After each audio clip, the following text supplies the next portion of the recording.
Bueno, pues empezamos la clase del día de hoy. Estamos transmitiendo ligeramente en Facebook para los colegas que todavía no han alcanzado a llegar. Este, vamos con la clase del día de hoy. Estamos en el curso de plástica periodontal y estamos terminando el módulo uno y corresponderá el día de hoy hablar un poco acerca del injerto gingival libre. No recordemos que en la plástica periodontal tenemos diferentes diferentes opciones de manejo de tejidos, etcétera. Y bueno, hablando acerca de injertos, ya, ya de una manera estricta, de injertos que no son del paladar, sabemos que, bueno, que no son pediculados, que no son los colgajos, tenemos los injertos mucogingivales del paladar, ¿no? Como es el caso del injerto de gingival libre y el injerto de tejido conectivo. Creo que podría valer la pena estar la luz prendida de atrás, los doctores que todavía no acaban. Ajá, gracias. Y y bueno, pues la realidad es pensar entonces en manejo de esos injertos. Ya hemos discutido en muchos momentos, ya hemos platicado con muchos colegas con respecto a este tipo de injertos. E incluso, pues es un tema que ya cada vez está, me sorprende que cada vez es más familiarizado para las personas el hecho de que se hable de injertos de tejido blando, el hecho de que se tenga presente la posibilidad de que haya la toma de injertos de tejido blando. Incluso ya hay pacientes que saben que se les va a tomar un injerto del paladar, o sea, que dicen ya, doctor, creo que toca que me tome del paladar, ¿no? Pero pensando en cómo vamos a abordar las situaciones, y tenemos dos tipos de injertos, del cuales ya en nuestro curso hemos platicado, estamos compartiendo un poquito en Facebook para los doctores que no han llegado, cómo estamos y respecto a qué tipo de sesión tenemos el día de hoy. Pero hoy hablaremos en particular del injerto gingival libre y el injerto de tejido conectivo subepitelial en comparación de, ya que hemos comentado varias cosas. Sabemos que el paladar es una mucosa masticatoria. Esto es bueno tenerlo siempre presente, ¿no? Es una mucosa masticatoria, es una mucosa queratinizada, e incluso está más queratinizada que la encía, y que es la responsable de la donación de la fuente de injertos para la regeneración de la encía. Ahora, el tema también que brinca mucho es qué hacer cuando hay defectos mucogingivales por palatino, ¿no? Mucha gente me ha preguntado que cuando hay recesiones por palatino, ¿qué hacemos? Si hacemos injertos o no. Y la realidad es que tenemos grandes imposibilidades por palatino en el sentido estricto de regeneración, principalmente por la vasculatura. La vasculatura del paladar es más comprometida a comparación de la vasculatura por vestibular. Comprometida no quiere decir de que tengamos mayores riesgos. En realidad, la fuente de vasculatura del paladar principal data de la arteria palatina, ¿no? Entonces, la arteria palatina, que antes la conocíamos como arteria palatina posterior, es la que le va a dar nutrición a al tejido conectivo del paladar, y que obviamente de ahí será la fuente de recurso para darle nutrición también al epitelio. Recordemos que el epitelio es avascular, el conectivo va a tener los vasos sanguíneos, y que el paladar por palatino realmente va a depender de esta ramificación que es emergente de la arteria palatina, que viene a través del foramen palatino. Y que también, pues en ocasiones, y muchas veces lo tenemos así, terminal vascular sería la de la arteria nasopalatina, pero no es lo mismo la vasculatura en paladar que la vasculatura por bucal a nivel de la encía, ¿no? Esto es bien importante porque a nivel bucal tenemos las arterias supraperiósticas que se fusionan con el periósteo y que realmente dan una gran opción para que la encía tenga gran nutrición, y que incluso pues el tejido conectivo de la encía sea tan versátil, ¿no? Pensando en que, a ver, no estamos separando la encía como tal, pero recordemos que la encía es parte de la apófisis alveolar que va a recubrir, ¿sí? Al proceso, o sea, es la parte de la mucosa masticatoria que va a cubrir al proceso alveolar. Esa es la encía, ¿no? Parte de la mucosa masticatoria que recubre al proceso alveolar. Pero la encía principalmente la vamos a encontrar con mayor sustento, con mayor fuente hacia vestibular o por bucal. Por palatino vamos a tener la mucosa masticatoria del paladar, donde podemos encontrar diferentes estructuras. Tal es el caso como es el rafe medio, las arrugas palatinas, y como también es el caso de que se termine esta mucosa masticatoria hacia el velo del paladar, ¿no? Nosotros sabemos que el tejido queratinizado, ¿sí?, en patrón clínico lo vamos a medir del margen gingival a la línea mucogingival. En patrón clínico, el tejido queratinizado se medirá de la línea del margen gingival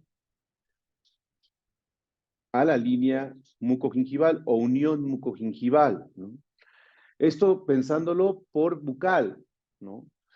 Por palatino, la realidad es que el tejido queratinizado va a ser la proyección que tenemos de la mucosa masticatoria desde el margen gingival hasta el velo del paladar. Pero, ¿por qué no podemos hacer coberturas radiculares por palatino? ¿Por qué están tan imposibilitadas? Muy sencillo. El tejido conectivo es denso, la vasculatura está comprometida y es difícil generar un injerto pediculado, ¿no?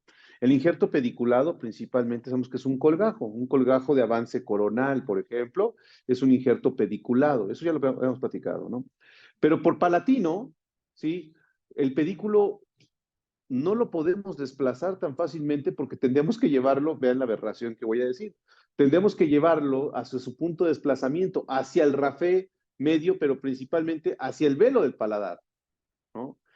Qué interesante, si yo quiero hacer un colgajo en esta zona por bucal, tengo la línea mucogingival, puedo yo extenderme hacia apical, ya trabajando con la mucosa de revestimiento y por eso puedo yo jalar y traccionar un colgajo, incluso hacerlo de avance o rotarlo, ¿no? Pero por palatino, ¿sí? Por palatino, yo tengo que, ¿hacia dónde me voy a proyectar? ¿Hacia el velo del paladar para poderlo desplazar? Esa es una gran imposibilidad, que un colgajo pediculado no se puede realizar tan fácilmente por palatino, ¿no? Hay protocolos, hemos trabajado con procesos y también hemos trabajado con opciones, porque los efectos por palatino obedecen muchas veces procedimientos y situaciones de sensibilidad o hipersensibilidad. Dicen, es que todo tiene sensibilidad en la recesión por palatino. ¿O cuántas veces no hemos visto pacientes que les colocan una banda de ortodoncia y por palatino se proyecta el defecto mucogingival, ¿no? Y el paciente, después de que le quitan la banda de ortodoncia, queda con sensibilidad o incluso con hipersensibilidad ya, ¿no? Y entonces pensamos, y ya lo hemos comentado aquí, no sé si lo hemos comentado aquí, pero lo repasamos, que la cobertura radicular no es un procedimiento para la sensibilidad dental. La realidad es que no es así, ¿no? O sea, de hecho, podemos tener pacientes con cobertura radicular y con sensibilidad, pero por palatino, por eso nos imposibilita más. Fíjense que por lingual es diferente, ¿no? La mucosa masticatoria por lingual es diferente porque la medimos del margen gingival al piso de boca. Y el piso de boca está más próximo que el velo del paladar, ¿no? O sea, pensando en versatilidad. De hecho, sí podríamos hacer un injerto pediculado, o sea, sí podríamos hacer un colgajo de tal manera en que pueda desplazarse el colgajo por lingual. El problema que tenemos por lingual es que si empezamos a trabajar más allá del tejido del piso de boca, nos vamos a encontrar con glándulas y podemos dañar glándulas cuando en nuestro afán de que queramos separar o desplazar un colgajo. Y el otro punto, el que me causaría demasiado conflicto, son los espacios aponeuróticos. Recordemos que próximo al piso de boca están espacios aponeuróticos y son espacios fibrilares, son espacios que no tienen una estabilidad de tejido duro, como en el caso del hueso, o el caso de un cartílago, o el caso de algún tendón que pueda darnos una contención, no, son fibras, y esos espacios aponeuróticos son muy susceptibles, y entonces si hay bacterias que se meten, si hay una contaminación, se puede formar un absceso y podemos poner en riesgo la vida del paciente, ¿no? Entonces, si empezamos a jugar con injertos pediculados, eso de jugar es una mala frase, ¿no? Si empezamos a practicar injertos pediculados por lingual, puede ser posible que tengamos conflictos, ¿no? Ahora, ya platicaremos por lingual, pero la realidad es que la vasculatura se encuentra comprometida a nivel palatino si queremos hacer un colgajo pediculado. Por eso la opción de la cobertura por palatino no es una primera elección.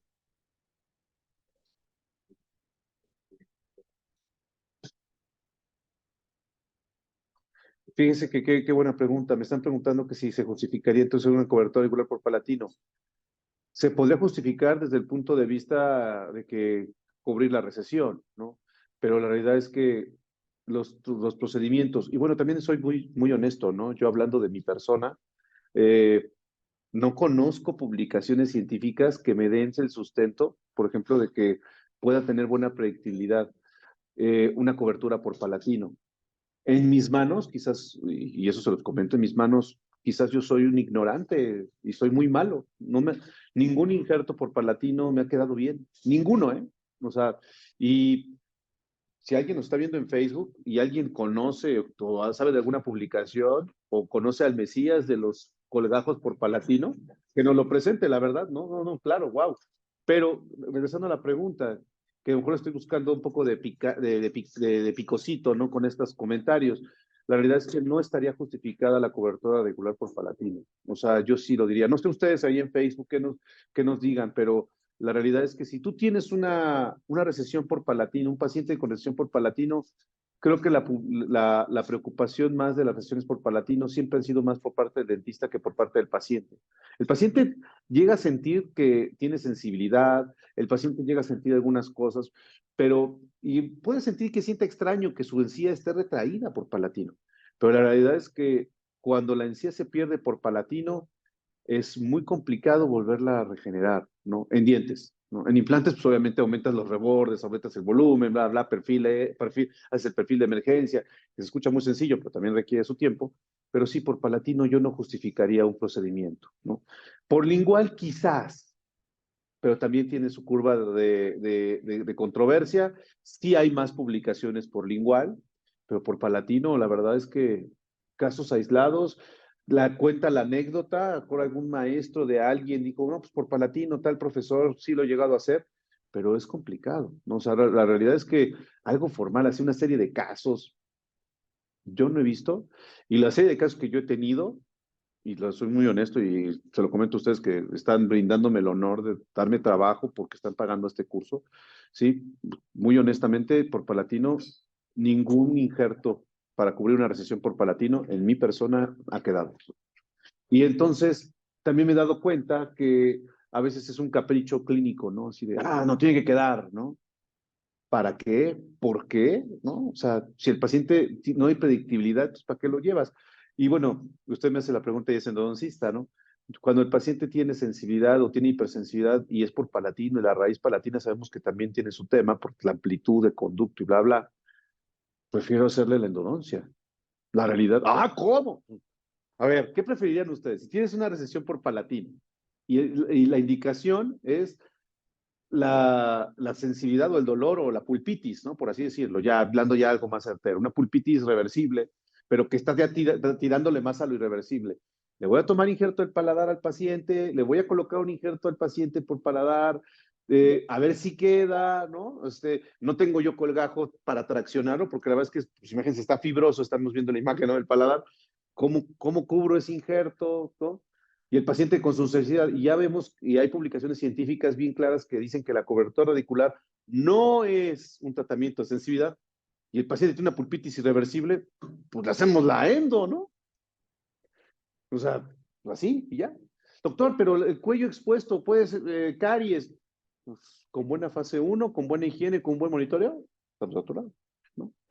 Por lingual tenemos temas. De hecho, tenemos un caso clínico próximamente de sesiones por linguales. Los voy a invitar para que veamos, vamos a hacer una tunelización por lingual. Y ahí saludo a mi doctor, un gran maestro, el doctor John Zabalegui, que él tiene casos de cobertura por lingual. Pero por palatino, el conflicto que tenemos es, la vasculatura depende de una zona de ramificación, la arteria palatina. ¿No? Esa arteria palatina es la que va a nutrir. La otra, el tejido conectivo es tan denso y la parte móvil que se fusiona es hasta el velo del paladar, entonces un colgajo pediculado es difícil de hacer, ¿no? Que si hemos hecho descargas por el palatino para poder ver, por ejemplo, en cirugías apicales de raíces palatinas, que también qué dolor de cabeza, o sea, son complicadas, ¿no? Bueno, sí hemos hecho así descargas, ¿no? Pero la realidad es que vemos que el grosor por eso el paladar es una fuente donante para un injerto, ¿no? El grosor del paladar es es intensamente grueso o es intensamente con un espesor interesante. Y pues a veces haces, por mucho que sepas el colgajo, ese desbridamiento a veces conlleva que tejido adiposo y todo, y tienes un volumen de tejido que es difícil de lidiar con él, ¿no? Hay colegas que han hecho injertos en rollo, ¿no? O sea, que una recesión por palatino, el conectivo lo rotan y lo giran, pero tiene mayor éxito en implantología, en rebordes que en raíces, ¿no? O sea, esto es importante, ¿no? Y hablando acerca del paladar, es interesante tomar en cuenta que el paladar es la fuente donante. Ahora sí, la luz. Tomamos en cuenta que la ramificación es el foramen palatino, pero tenemos que pensar en la detección de ese foramen, ¿no? Ese foramen es muy importante y sobre todo va a depender de la profundidad de, del paladar, del tipo de paladar que tengamos, ¿no? Ay, perdónenme. Tenemos paladares poco profundos, paladares intermedios, paladares profundos. Cuando aprovecho en estos momentos a despedirme las 100 personas conectadas, muchísimas gracias. Tenemos nuestra plataforma de Perio MX Members. Escríbanos si quieren ser parte de Perio MX Members. En este momento les damos media beca para que tengan nuestros cursos en línea. Tienen cursos en Perio MX de tejidos blandos, etcétera. Y empezamos curso en agosto. Muchas gracias. Saludos a las 100 personas. Que tengan un excelente día y saludos a YouTube. Bye.